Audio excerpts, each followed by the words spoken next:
welcome to Qatar 365 with me, Miranda Atty. On this special episode of the show, we're looking back at some of the season's highlights and what was a very eventful year. Is Qatar an underrated animal paradise? From sea turtles to falcons, we made some exotic friends. We went on a musical journey, from traditional Qatari sea songs to worldwide hits. And we delved deeper into sports in the country, as well as the science of injuries. Whether on land or offshore, this year we got up close and personal with some of Qatar's most iconic animals. Let's take a look. Every year, a section of Falconry Beach in Qatar welcomes some unexpected visitors, female hawksbill turtles. Each turtle lays on average 70 to 80 eggs per nest on the beach, and about 75% of those hatch successfully. Local scientists often relocate many eggs to protect them from the elements. One turtle will do 2, 3, 4, possibly 5 nests in one season. It's important to study these turtles in terms of climate change. So the nest temperatures we get in nests here are what people predict will happen in the Caribbean in 50 years' time. So we're already experiencing that here. And that's not to be alarmist, but seeing how these turtles have adapted to those conditions can give insights into what may happen elsewhere. The number of turtles nesting per day can vary. Their arrival is unpredictable and can depend on the weather or how high the tide is. But seeing them up close is spectacular. The eggs then spend an average of 55 days underground before hatching, and the next generation of baby turtles head out to sea. Back on land, there's one animal that is extremely important to Qatar, the camel. These majestic creatures can be traced back throughout the country's history as the constant companions of the nomadic Bedouin tribes that travelled across this region. Qatar hosts an annual camel beauty pageant, where the camels are judged on their proportions, coats, size of their lips and length of their eyelashes. Most beautiful camel takes home prize money of more than 350,000 euros. Camels have enormous stamina and can survive in harsh climates. They can run for hundreds of kilometers across the desert and need only a little water to survive. And they're also very friendly. This is the Camel Racing Festival, where camels run around the track and the fastest is crowned the champion.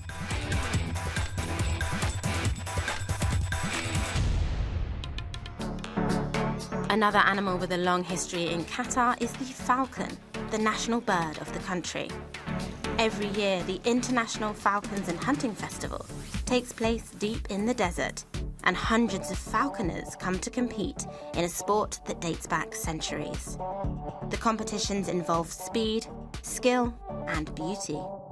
The hood you see here on this falcon keeps it in a calm state. It helps the birds get used to their human handlers and further hones their skills during a hunt. Each of these animals plays an important role in Qatar, from giving an insight into the country's cultural heritage to providing vital scientific information about the future of a species. We also discovered the importance of music in Qatar, from traditional sea shanties to the official World Cup soundtrack. It's all a treat for the ears. Visiting conductor David Neiman is putting the Qatar Philharmonic Orchestra, or QPO as it's known, through its paces ahead of a sold-out performance of classics. You have Arab musicians, you have European musicians from the Far East, really from almost everywhere. So it's an eclectic, interesting mix of cultures, really, and to work with them is, in that regard, a pleasure. There's a lot of Arabic music that we do perform and that we play, and the goal is to always integrate Arabic music in our symphonic program, in our classic program, to attract all kinds of people.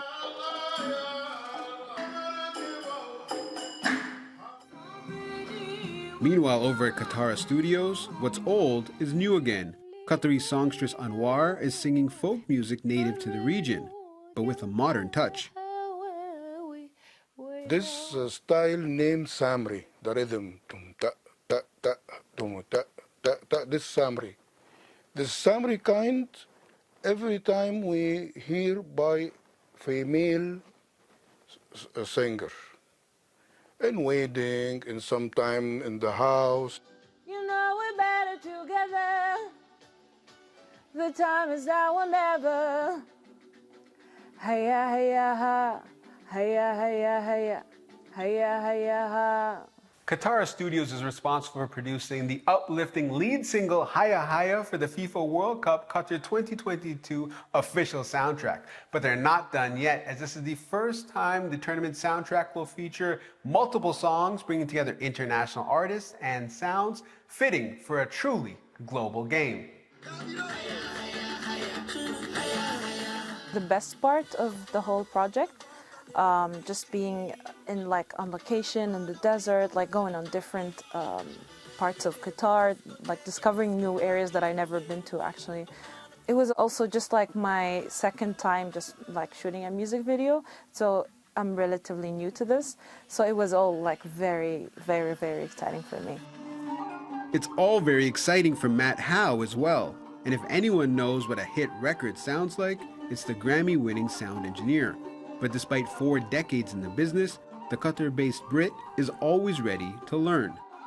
Coming here was good for me because I wanted to know a little bit more about Middle Eastern music, Khaliji, we're in the Gulf region. It's something I can learn from for myself that I can then maybe, when I go back home, I can make recommendations. This is a word-of-mouth industry.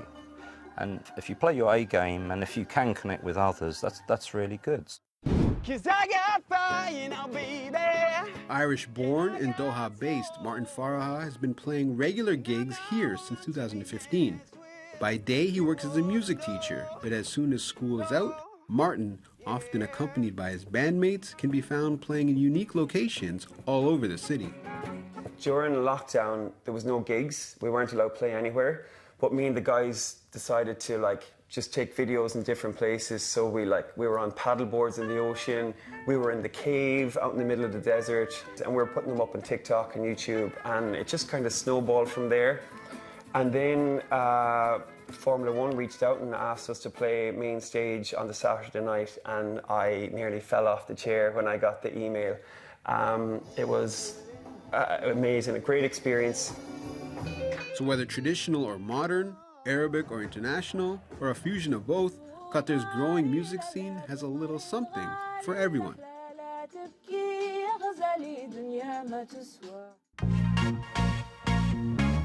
One thing we've learned is there's plenty of sporting excitement here in Qatar, aside from the World Cup. And if we were to pick just a few of our highlights, here's what they would be. Al Thakira Mangrove is one of the greenest places in the country, teeming with nature and plant life that benefits from a quickly rising tide.